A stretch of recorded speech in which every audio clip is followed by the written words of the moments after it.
We discussed how adjustment of personal values and approaches to different cultural situations is important in intercultural business communication events, and how it influences how intercultural negotiation processes actually go on and have an effect on any kind of business relations in the world.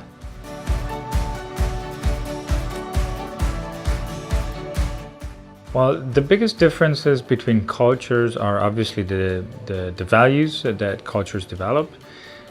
These are dynamic traits, so they change over time.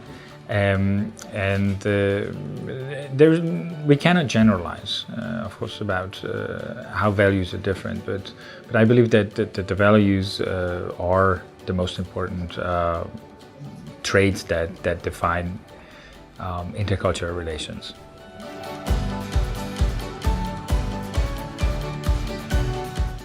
Globalization and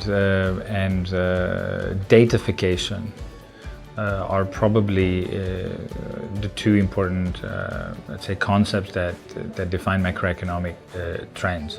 Globalization, on the first hand, because it is, this concept was developed in the 90s, but now I think it's living its downturn.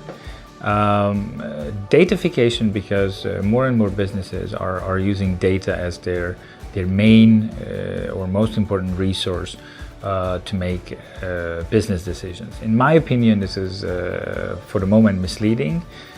You always need a human intervention, but yeah, generally these two concepts are the biggest challenges: globalization and datafication.